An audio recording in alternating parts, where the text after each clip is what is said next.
আমরা সঠিকভাবে তেল পাইতেছি, আমাদের কোনো ঝামেলা নাই, আমরা তেল পাইতেছি, সিরিয়াল মতো তেল পাইতেছি, সবাই আমরা 500 টাকা করে তেল পাইতেছি, কোনো সমস্যা। তেল আসিল না, গতকালকে দিছে আর আজকে দিছে। আর রামরাইল ওই দিক দিয়ে তেল নাই, শুধু এখানে আজকে আর কালকে দিতেছে। আর বামনবাড়িতে খুবই তেলের সংকট খুবই বেশি। অক্টেন পেট্রোল আছে, দুইটা আছে। ডিজেল কালকে শেষ হয়ে গেছে, ডিজেল আনবা লেগে গেছে। কালকে তো পয়লা বৈশাখে বন্ধ গেছে, ডিজেল পাইনি। তো একটা অর্ডার করে রাখছে, আজকে গেছে ডিজেল আনবা লেগে। পেট্রোল আছে, পেট্রোল ডিজেল সব মোটর দিয়ে 500 টাকা করে দিতে আছে। আর প্রাইভেট কারগুলি দিতে আছি 1000, 1500, 2000 করে।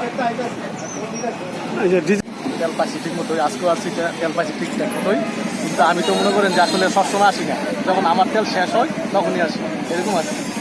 মানে তেল পাওয়া যায় না, অনেক জায়গায় দেয়, অনেক জায়গায় দেয় না। যে জায়গায় তেল থাকে ওই জায়গায় দেয়, যে জায়গায় থাকে না ওই জায়গায় দেয় না। সিরিয়াল অনেক, ঠিক আছে।